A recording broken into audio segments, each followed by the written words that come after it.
안녕하십니까. 미래한강본부장 주영태입니다. 내용은 한강버스 사업 추진 현황과 함께 한강 리버버스의 안전을 최우선하기 위한 시범 운항 계획에 대해서 말씀드리려고 합니다. 아울러 한강버스의 공식 명칭과 로고, 디자인도 함께 공개하도록 하겠습니다. 먼저 명칭과 로고입니다. 우선 공식 명칭을 정하기 위해서 시민 공모를 지난 5월 달에 실시한 바 있습니다. 1219명이라는 많은 시민들께서 다양한 아이디어를 주셨는데요. 명칭의 적합성, 상징성, 대중성, 독창성을 기준으로 내부 심사 및 전문가 심사 과정을 거쳤습니다. 심사 결과 한강버스의 새로운 대중교통수단의 공식 명칭으로 한강버스가 선정되었습니다. 한강이라는 공간과 대중교통 대명사인 버스가 조합된 것으로 직관적이면서 익숙하고 또 쉬운 명칭이라고 생각됩니다. 시민들이 쉽게 이해할 수 있으면서 한강에서 운항하는 수상 대중교통 수단임을 명확히 표현하고 있습니다. 다음으로 로고도 만들었습니다. 먼 거리에서 보아도 누구나 한눈에 알아볼 수 있도록 제작했습니다. 한강의 히읗과 배, 그 다음에 강의 물결, 그리고 공동체를 상징하는 요소를 시각적으로 형상화하고 결합해서 한강버스만의 고유의 로고를 만들었습니다. 참고로 한강버스 명칭과 로고는 추후 상표 출원 및 등록을 거쳐서 다양하게 활용될 예정입니다. 이어서 한강버스 사업 추진 현황에 대해서 설명드리겠습니다. 그간 한강버스 사업 추진을 위한 다양한 공정에 대하여 격주에 한 번씩 민관 합동 점검회의 등으로 추진 사항을 점검하면서 철저하게 공정관리를 해나가고 있습니다. 먼저 선박은 총 8척을 2개의 조선소에서 나누어서 현재 건조 중에 있고, 선주 감독단이 조선소에 상주하면서 선박 건조 과정을 면밀하게 관리하고 있습니다. 10월에 2척이 한강에 취항하기 시작해서 11월 달에 2척, 12월에 4척이 도입되어 연말까지 총 8대가 한강으로 도입될 예정입니다. 다음으로 선착장 조성공사는 3개 공구로 나누어서 추진 중인데요. 선착장의 하부체는 5개의 조선소에서 동시에 건조 중에 있고, 이곳에도 감리가 상주하면서 철저하게 공정관리 중에 있습니다. 10월 달에 마곡, 여의도, 옥수, 잠실 4곳의 선착장이 설치되고, 11월 달에는 나머지 3곳 망원, 잠원, 뚝섬 선착장도 설치 완료되고, 연말까지는 이 7개 선착장 모두 내부 인테리어 공사까지 완료될 예정입니다. 다음은 접근성 개선과 관련된 추진 사항입니다. 접근성 개선을 위한 버스 연계, 그다음에 따릉이 연계, 대중교통 시스템 도입 등 관련 계획을 이미 완료했고, 현재 공사 및 시스템 개발 등을 진행하면서 한강버스 정식 운항 일정에 맞춰서 정상 추진 중에 있다는 말씀드립니다. 다음은 선박 및 선착장 디자인에 대해 설명하겠습니다. 먼저 선박 디자인입니다. 전문 디자이너의 작업 및 공공 디자인 심의를 거쳐서 선박의 외형 및 색상 등을 마련됐습니다. 먼저 외형의 경우 속도는 높이고 항주파 영향을 낮추기 위해서 쌍동선 형태를 기본으로 했고요. 연료의 효율성을 높이기 위해서 유선형으로 했고, 교량 높이가 낮은 잠수교 수위를 안전하게 통과할 수 있도록 선체 높이는 낮추었습니다. 색상은 한강의 다양한 색과 빛을 투영하기 위한 흰색 바탕을 기본으로 청량감과 시인성을 강조하기 위한 파란색을 배색했습니다. 여기에 한강의 반짝이는 윤슬과 시원한 물살을 상징하기 위해 후반부에는 그라데이션을 적용했다는 말씀드립니다. 이게 정면에서 바라본 한강버스의 모습이고요. 뒤에서 봤을 때 이런 모습이 되겠습니다. 그다음에 위에서 바라봤을 때는 이런 조감도가 되겠습니다. 다음은 선착장 디자인입니다. 선착장은 이용 수요와 배후 한강공원의 특성을 고려해서 1층과 2층 두 가지 타입으로 계획했습니다. 외관은 한강의 넓고 잔잔한 경관과 잘 어울리게 설계했습니다. 또한 현대적인 디자인의 단순함을 컨셉으로 한강과 경관의 조화가 잘 이루어지도록 했습니다. 계절과 시간대에 따라 조명의 다채로운 변화를 줄 수 있도록 특화된 경관 조명도 반영하였습니다. 여기에는 승객 대기시설, 편의점, 카페, 음식점 등의 편의시설이 들어오게 됩니다. 특히 이제 두 가지 타입 모두 옥상을 시민에게 개방된 공간으로 제공하도록 디자인했고요. 이 공간에서는 다양한 이벤트 개최가 가능하고, 또 한강의 아름다운 경관을 시민 누구나가 즐길 수 있도록 했습니다. 이러한 선착장이 단순히 한강 버스를 이용하는 이용객뿐만 아니고 한강 방문하는 시민에게도 매우 특화된 공간으로 자리 잡을 것으로 기대합니다. 1층 타입의 선착장의 모습입니다. 주간 모습이고요. 마곡과 옥수 선착장이 되겠습니다. 야간의 투시도의 모습입니다. 그 다음에 2층 타입인데요. 망원, 여의도, 잠실, 잠원, 뚝섬 5개 선착장의 주간의 조감도의 모습이고 야간의 투시도의 모습이 되겠습니다. 마지막으로 오늘 이제 말씀드린 것 중에 가장 중요하다고 생각하는 시범 운항 계획에 대해서 설명드리겠습니다. 구체적인 시범 운항 계획에 앞서서 왜 충분한 기간의 시범 운항이 필요한지에 대해서 먼저 말씀드리겠습니다. 시민들이 안심하고 편리하게 한강버스를 이용할 수 있도록 하기 위해서는 시범 운항이 반드시 필요합니다. 한강의 특성인데요. 한강은 배를 운항하기에는 상당히 어려운 조건을 가지고 있습니다. 첫 번째는 한강버스는 마곡에서 잠실까지 총 17개의 교량을 지나게 됩니다. 하루에 68항차 평일에는 주말에는 48항차다 보니 17개 교량을 다니다 보면 적게는 800번에서 많게는 1000번이 넘는 교량을 하루에 지나가 다니게 됩니다. 이러한 특성이 있고요. 또 교각의 폭이 넓은 것은 올드컵대교 같은 경우는 220m고요. 잠수교나 한남대교는 한 30m입니다. 저희가 이제 설정된 항로를 지나는 그 교각의 폭이 이러다 보니 매우 좁은 곳을 지나야 된다는 얘기입니다. 또 하나는 한강은 하루에 2번씩 조수 간만에 변화가 있습니다. 그래서 수위차가 있습니다. 많게는 2m 이상도 차이가 나고요. 그래서 잠수교와 같이 낮은 교량은 통과가 매우 까다롭습니다. 또 마지막으로 겨울철에는 한강에 돌풍이 상당히 빈번하게 불어서 운항을 어렵게 한다는 한강의 특성이 있습니다. 그래서 이런 한강을 운항하려면은 상당한 실력과 능력이 있어야 됩니다. 특히 선장의 실력이 굉장히 중요하죠. 교량을 통과해야 되고 안전하게 그 항로를 달리려면. 그래서 충분한 시범 운항이 먼저 필요하다는 말씀드리고요. 그다음에 두 번째는 이런 어려운 요건에서 다양한 공정에서 철저한 준비가 필요한데 저희가 이제 전문가 자문이나 시의회 이제 의견을 들었는데요. 특히 항해 전문가, 그다음에 우리 서울시 의회, 그다음에 국회, 또 시민들 위원회, 한강 시민위원회 등에서도 10월달 오픈은 너무 빠른 거 아니냐, 충분한 준비가 필요하지 않느냐에 대한 지속적인 의견 제시가 있었고 염려가 있었습니다. 그래서 충분한 시범 운항이 필요하다는 의견에 저희는 적극 공감했고요. 또 세 번째는 저희가 최근에 뉴욕시의 NIC 페리를 현장 점검을 다녀왔습니다. 출장을 다녀왔는데 거기 NIC 페리 주관사는 이제 NIC EDC라는 경제개발공사고요. 또 운영사는 홈블러라는 민간 운영사입니다. 다 가서 협의하고 현장 방문을 통했는데 여기에서도 그 선장이 단독 운항을 하려면은 최소한 3개월에서 6개월 정도는 그 항로에 대한 숙지가 필요하다는 의견을 줬고요. 아시겠지만 그 허드슨 강이나 이스트 강은 한강보다는 교량이 훨씬 적습니다. 거의 없다고 봐도 되고요. 굉장히 넓고요. 그 강폭은 한강과 거의 비슷한데 여건이 굉장히 좋다. 그럼에도 불구하고 한 3개월에서 6개월 정도의 선장의 어떤 운항에 대한 실습 필요하다는 의견을 줬고 거기에 따라서도 저희가 시범 운항이 정말 필요하다는 걸 공감을 했습니다. 그래서 이러한 이유들로 서울시는 당초 올해 10월 달에 계획했던 정식 운항이 내년에 미뤄져도 시범 운항을 충분히 하자. 그래서 안전을 담보하자라는 결정을 내렸습니다.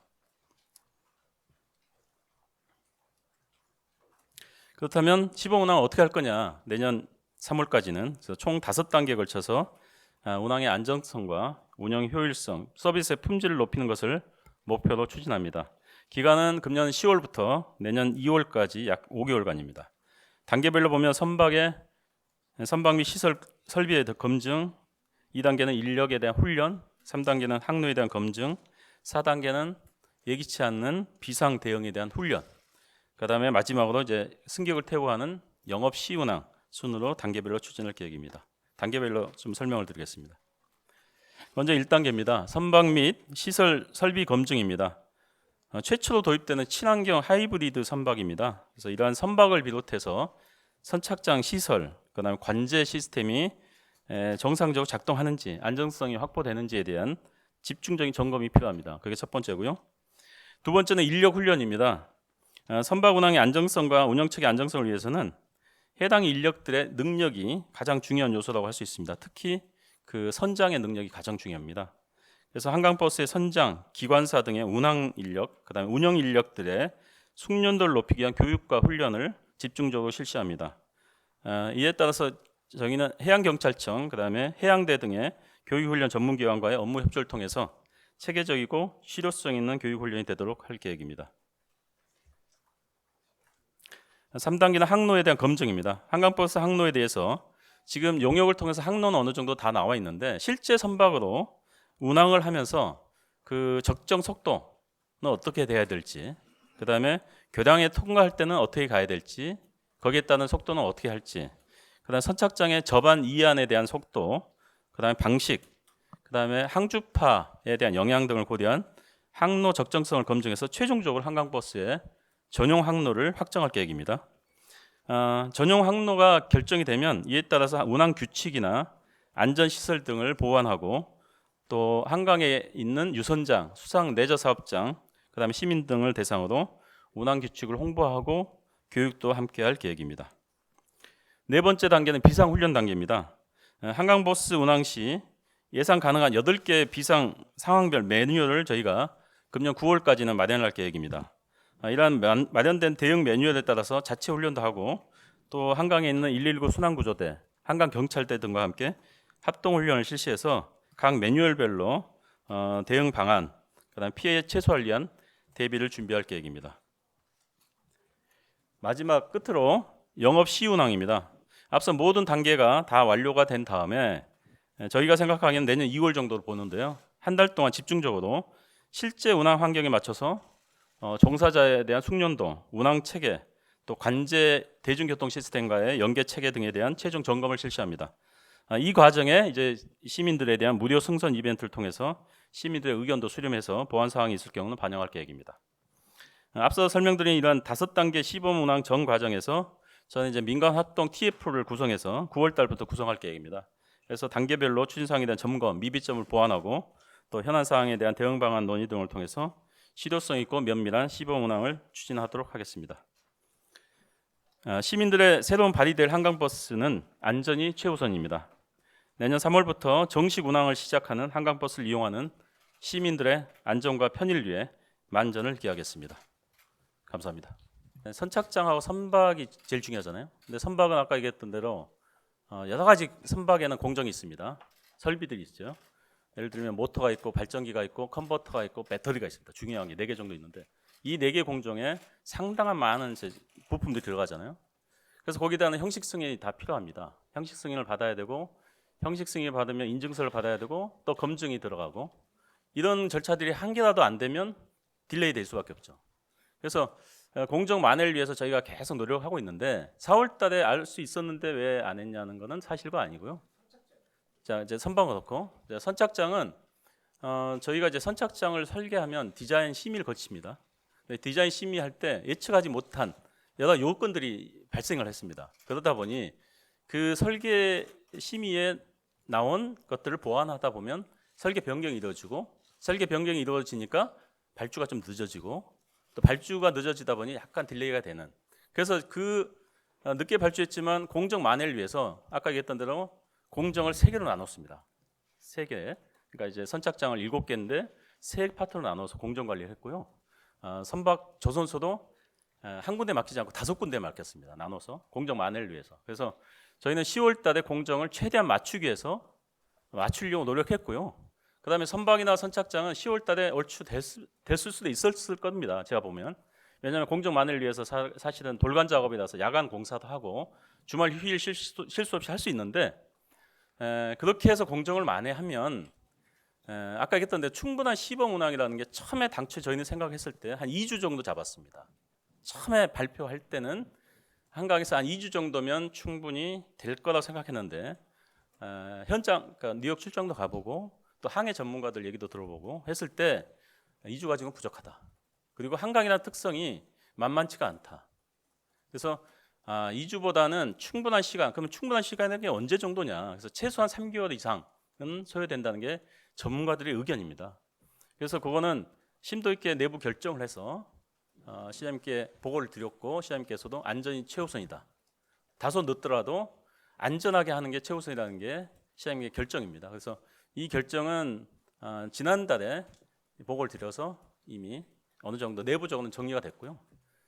그래서 그렇다면 아까 얘기했던 대로 선착장이나 선박을 너무 무리하게 공정을 땡기기 위해서 하진 말자.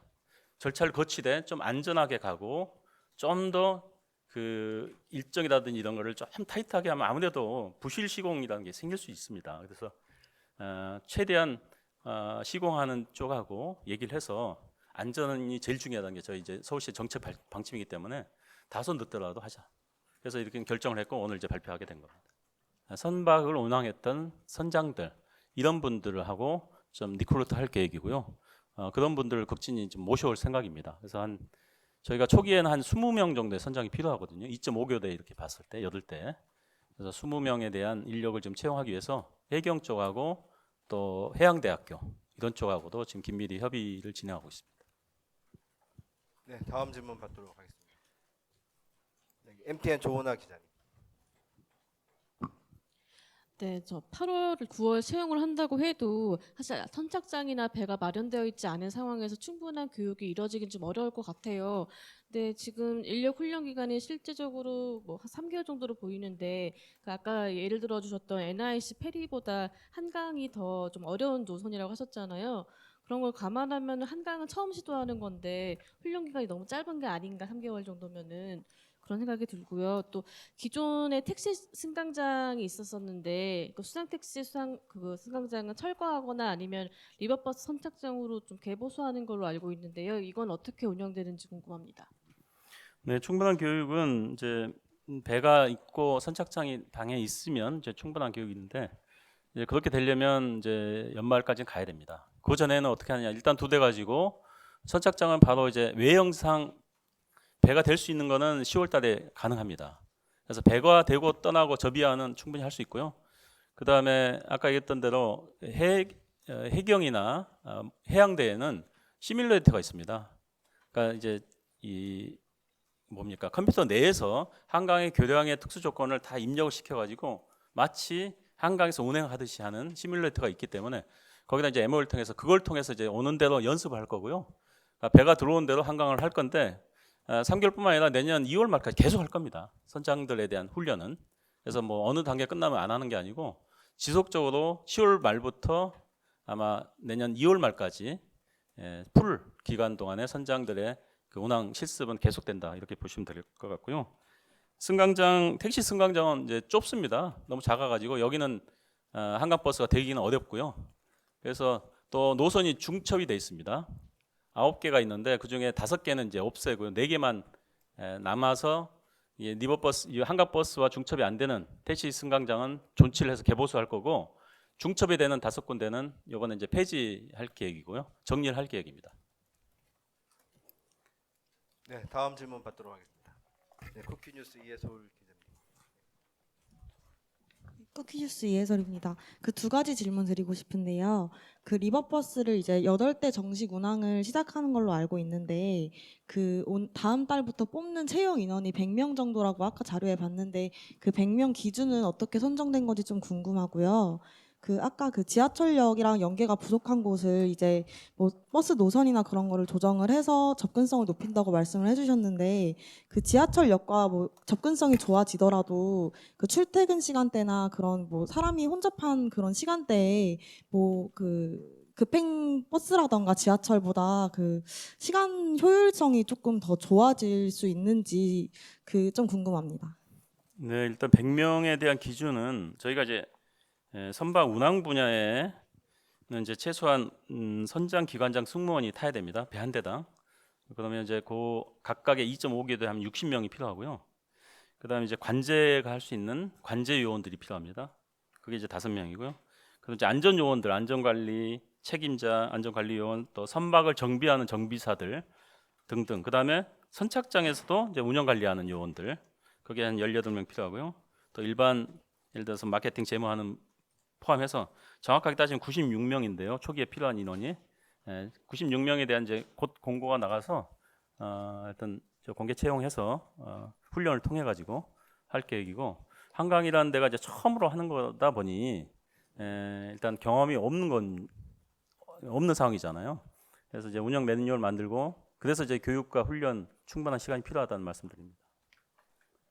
그다음에 이제 지하철 버스 노선 혼잡 시간대 효율성, 시간 효율성은 이제 누차 얘기했듯이 대한민국 지하철, 그러니까 서울의 지하철만큼 잘 돼 있는 데가 세계 각국을 가봐도 없습니다. 아시겠지만 이렇게 편리하고 촘촘히 돼 있는 지하철은 제가 없다고 생각하고요. 그래서 시간 경쟁력이 과연 있을까? 시간 효율성, 리버버스가 저는 일부 노선은 있다고 봅니다. 정말 뭐 몇 호선 타고 가는 것보다, 저희가 그때도 얘기했는데 망원에서 예를 들면 뭐 마곡에서 뚝섬을 간다. 예를 들어서 망원 강서에 사는 건국대학교 학생이 뚝섬에는 건국대를 간다. 이러면 그거 한 번에 딱 타고 자전거를 싣고 학교를 가면 훨씬 빠르지 않습니까? 오히려 이제 그런 경우는 효율성이 있다고 보고요. 출퇴근 시간이어도 여기 붐비지 않습니다. 리버버스, 한강버스는 정원을 다 정원제이기 때문에, 그리고 앉아서 가는 거고 또 자전거를 이용해서 할 수 있기 때문에 그런 어떤 일부 노선들에 대해서는 시간 경쟁력도 충분히 있다, 이렇게 말씀드립니다. 네, 다음 질문 받도록 하겠습니다. 네, 매경의 권호균 기자. 네, 매일경제 권호균 기자입니다. 일단 그 한강버스 길이, 너비, 톤수 이런 게 좀 궁금하고요. 그리고 그 늦어지는 이유 중에 하이브리드 선박 건조가 늦어지고 있는 것 같은데 이게 맞는 적이 거의 없는 것 같더라고요. 그래서 그 하이브리드 선박 자체가 아직 그 보편적인 선박이 아닌 것 같더라고요. 그래서 뭐 차로 치면 마력 같은 게 달리지 않는지 뭐 잘 몰라서 여쭤보는 거예요. 그리고 네. 뭐 냄새는 덜 나는지, 뭐 어떤 특징인지, 그 친환경적인 취지는 좋은데 그거 말고 뭐 어떤 문제점들이 없이 충분히 검증이 된 건지 이런 게 좀 네. 궁금하고요. 그다음에 한 명은 이제 한강버스로 정하신 걸로 보이는데 그 보통 뭐 선체번호라고 해서 8대 있는데 뭐 그러면 뭐 한강버스 1호기, 2호기, 3호기 이렇게 쭉 되는 건지, 아니면 모든 게 다 한강버스인 건지, 아니 좀 헷갈릴 수도 있을 것 같아서요. 그게 좀 궁금합니다. 네, 먼저 이제 리버버스 제원은 너비는 이제 길이는 35m고요, 폭은 9.5m가 되겠고요. 150톤 정도, 199명 타는 정원이고요. 하이브리드에 대한 거는 친환경 선박법에 명시돼 있고, 이거는 이제 기존에 있는 이제 경유 배보다 연료 효율이라든지, 그러니까 오염 대기 저감이 한 48%, 디젤 엔진 대비 탄소 배치 48% 절감되는 효과가 있고요. 그다음에 안전성 여부에 대해서는 하이브리드 선박은 안전합니다. 하이브리드에서 사고 난 적은 거의 없거든요. 그다음에 이제 최근에 전기 관련된 뭐 전기차 사고라든지 아니면 리튬 이온 배터리 뭐 이런 사고가 났는데, 이거는 이제 하이브리드이기 때문에 100% 배터리를 충전해서 쓰지는 않거든요. 그러니까 100% 충전하다 보면 과충전이 되거나 뭐 이래 가지고 사고가 나는 경우가 있는데, 이거는 이제 발전기랑 배터리가 상호 이제 컨버터를 통해서 호환을 하지 않습니까? 그러다 보니 충전 효율이 한 7-80%만 돼도 충분히 가능하고요. 100%까지 과충전할 필요는 없다. 그래서 훨씬 안전한 거고 탄소 배출도 좋고요. 연료 효율도 한 30% 이상은 높다, 일반 디젤보다는. 그런 말씀드리고, 그다음 이제 선명 배의 이름, 한강버스에 이제 몇 호는 당연히 이제 이 배에 만들 때 번호가 들어가야 됩니다. 규정상 몇 호. 그러니까 숫자로 된 이제 이 배명이 있을 수 있고요. 저희가 생각하는 것은 그 NIC 페리를 갔더니 거기는 배를 어떻게 하냐면, 물론 이제 번호가 있지만 이름을 명칭을 하더라고요. 어떻게 했냐고 물어봤더니 초등학교 2학년생들로부터 가장 원하는 단어를 다 받았대요. 그 받아가지고 그 받은 것 중에 가장 많은 것 순서로 이름을 매겼습니다. 어떤 거는 메리오 이름도 있고요. 어떤 것은 이렇게 무슨 이렇게 어떤 이름, 사람 이름은 아니지만 뭐 미래에 대한 뭐 희망 뭐 이런 거, 뭐 드림 오브 퓨처 뭐 이런 게 할 수도 있고, 여러 가지 단어들로 해서 만든 배를 애칭으로 하고 있더라고요. 그래서 저희도 이제 한강버스 지금 고민 중인데 넘버링을 들어갈 겁니다. 배에 대한 넘버링은 들어가지만 어떤 배는 어떤 이름으로 애칭으로 하는 것도 시민 공모를 한번 하는 것도 좋을 것 같다. 이런 생각을 갖고 있습니다. 현재 결정된 바는 아니지만 그래서 그렇게 해서 시민들이 참여하는 명칭을 좀 하는 것도 좋겠다 생각을 갖고 있습니다.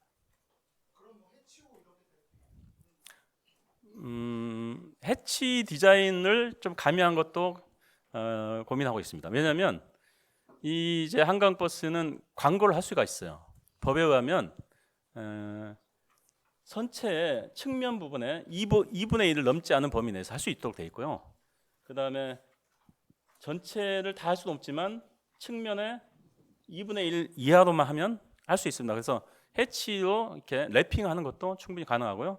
또 이 아까 얘기했던 대로 수익을 위해서 광고도 할 수 있습니다. 다만 이제 광고물법에 의하면 발광을 한다든가 외장에 나올 수 있는 이건 안 되고요. 그런 것들은 가능하도록 돼 있기 때문에 그런 면에서도 이제 8대까지 올 때는 뭐 일부는 한두 대 정도는 아까 얘기했던 대로 해치 같은 것도 충분히 가능하다고 봅니다. 네, 다음 질문 받도록 하겠습니다. 네, CBS 장규석 기자. 네, 뭐 시범 운항을 하면서 겨울철에 대한 대비들은 될 것 같은데 한강이 운항 여건이 또 여름에도 대단히 좀 다변적일 수 있을 것 같은데요.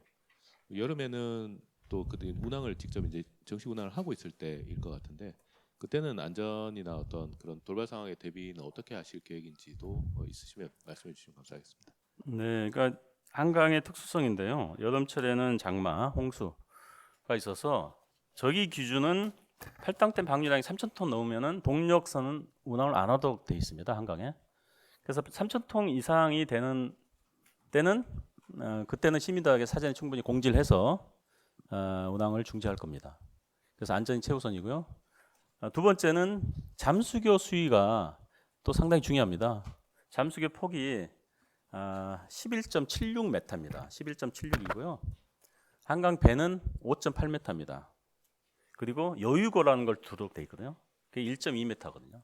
그럼 11.76에서 배하고 여유고 빼면 7m를 빼면 4.76. 그러니까 4.76이 넘으면 배가 다닐 수 없습니다. 근데 우리 잠수교 통행 금지하잖아요. 5.5m면 시민들 못 다니게 하거든요. 그러니까 그 정도 된다는 것은 팔당댐 방류량이 당연히 3,000톤 넘을 정도고요. 그다음에 이제 인천에서 오는 이제 조수간만의 차이가 신곡 수중보가 2.64m거든요. 그러니까 평소의 수위는 2.64m입니다. 근데 조수간만에 따라서 인천 앞바다 수위가 차 올라가면은 이게 영향을 끼쳐서 반포까지 수위가 높아집니다.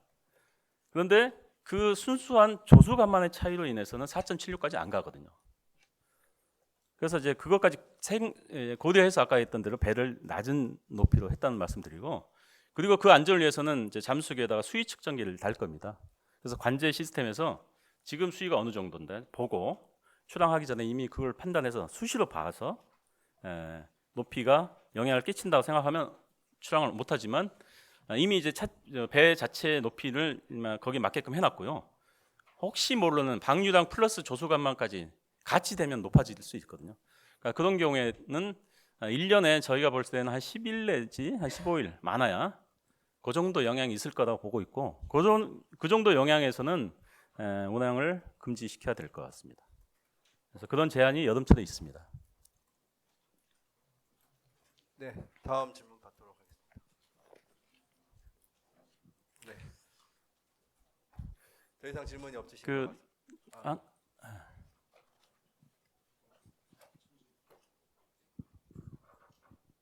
전주일보의 최치성 기자인데요. 예. 그 안전성 부분에서 VTS 혹시 얘기가 됐는지 제가 좀 늦게 와가지고 그 뉴욕에 지금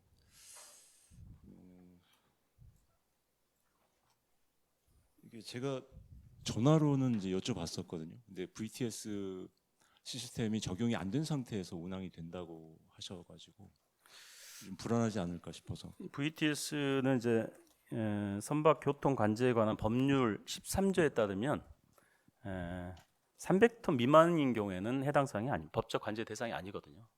그리고 이제 VTS는 지금 한국에서는 해상 관제입니다. 대부분이 해상 관제고 지금 해경에서 하고 있는데 아라뱃길 오기 전까지 거기서부터 해상까지를 관제를 하고 있어요. 해경에서. 그래서 요 내항이죠.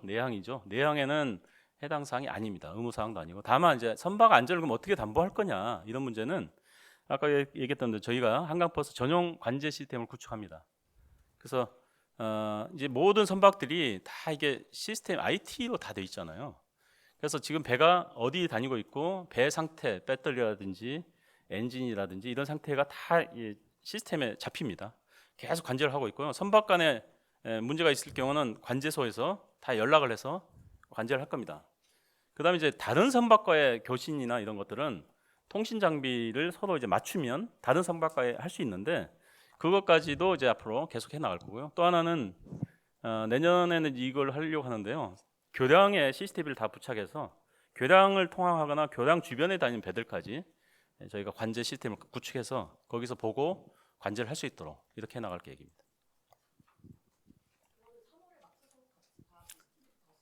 CCTV는 이제 내년 본해산에 지금 생각하고 있는데요. 일단 선착장에는 다 CCTV가 돼 있습니다. 근데 교량을 지나갈 때 CCTV는 내년 예산에 지금 반영해서 할 계획인데요.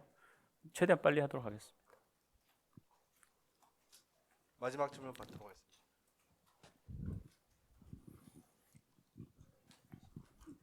네, 경기뉴스원의 유영석 기자입니다.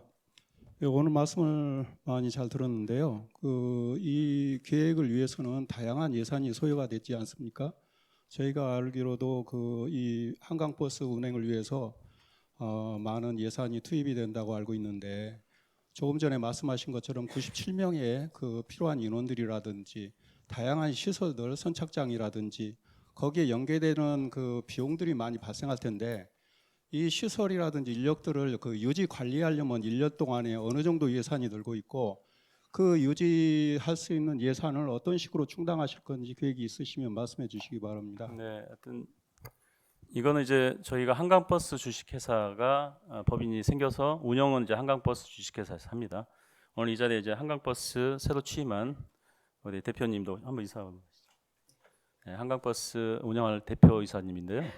한강버스는 이제 SH 공사하고 이크루즈가 합작 법인을 만들어서 이제 법인이 발족했고 거기에서 이제 운영비는 조달해서 할 계획이고요.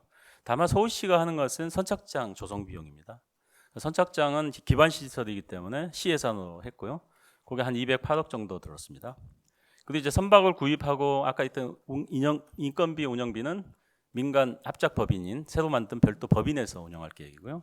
거기서 나오는 수입은 어떻게 조달할 거냐 아까 얘기했던 대로 이제 승선료 플러스 선착장에 대한 거기서 나오는 부대 사업 비용, 이익, 그다음에 광고 이런 것들이 모두가 이제 들어갈 건데 그럼 이게 적자 날 거냐 흑자 날 거냐 나중에 계속 들어간 거 아니냐에 대한 건데 저희가 이제 용역을 통해서 했을 때 한 3년 뒤부터는 흑자로 돌아선다. 왜냐하면 승선이 이제 계속 올라갈 거고요. 그다음에 한강에 있는 부대 사업이 상당히 수익이 많이 나는 시설입니다. 한강에 저희가 이제 매점을 운영하고 있는데 매점만 해도 한 개의 매점만 해도 뚝섬 2호점 같은 경우는 1년이 31억입니다. 그래서 물론 이제 그게 다라고 할 수 없지만 목에 따라 틀리지만 선착장에서 나오는 뭐 카페, 레스토랑, 편의점 이런 수입들이 어떤 주 수입원이 될 거다 이런 말씀드리고요. 참고로 저희가 NRC 페리를 제가 직접 갔다 왔는데 거기는 NRC 페리 2017년도에 운영을 하고 있습니다. 총 38대 배로 25개 선착장 운영하고 있고요. 6개 노선을 운영하고 있습니다. 1년에 1,100억 정도를 NRC에서 지원을 하고 있습니다. 왜 이렇게 교통비는 얼마냐? 4불이거든요. 4불. 그래서 아니 이렇게 적자를 감수하고 하느냐 했더니 딱 하는 얘기가 교통은 복지입니다. 교통에 수익 낼 생각 없고 교통은 시민들 위해서 들어가는 겁니다 하고 있고요. 또 하나 정말 또 저희가 인사이트 받은 게 스테튼 아일랜드 페리가 있습니다. NIC에서 맨하탄에서 스테튼 아일랜드를 왕복하는 혹시 타보셨는지 모르겠는데 아주 굉장히 큰 배인데 24시간 무료로 운영하고 있습니다. 거기는 연간 1,800억 정도를 시에서 시와 주정부에서 좀 받아서 되고 있고요. 시민들을 무료로 하고 있다는 말씀드리고요. 그러니까 미국이란 나라가 아주 뭐 굉장히 자본주의인 것 같지만 또 복지, 교통에 대해서는 명확하게 복지라는 관점에서 접근하고 있었다. 이런 인사이트를 받았다는 말씀드립니다. 한 가지 공지사항 말씀드리면요. 저희가 작년에 4월 6일 날 기억하실지 모르겠는데 여기 계시는 기자분들 타보셨을지 모르겠는데 한강 배를 이용해서 한번 투어를 한 적이 있거든요. 그때 이제 아라 관문까지 해서 아라뱃길 갔는데 선착장의 위치가 어딘지 그다음에 배를 다니는 항로가 어떤지 좀 궁금하지 않으세요? 그래서 한번 그 기회를 마련하려고 하는데 저희가 간사단하고 얘기해서 9월 한 둘째 주 정도 한번 할 테니까 시간 좀 내주시기 바라고요. 두 번째는 아까 배가 2대가 온다고 했지 않습니까? 그래서 취향식을 할 겁니다. 이제 배 2대 모양도 봐야 되고 또 승선할 수 있는 그날 할 기회를 드릴 텐데 10월 마지막 주에 취향식도 계획하고 있다는 말씀드리고 또 적극적으로 참여해 주시고 취재도 해 주시기 바랍니다. 이제 그 운항 시기를 미루는 거에 대해서는 공감은 하는데요. 근데 저기서 좀 거기 좀 질문드리겠습니다. 그 미래한강본부는 그 4월에 그러니까 이제 사업자 선정을 했는데 그때 사업 기간이 6개월이었습니다. 그래서 그러니까 4월 달에 이제 그 예정 기간이더라고요. 그래서 이제 그때도 근데 4월 달에도 이제 미래한강본부에서는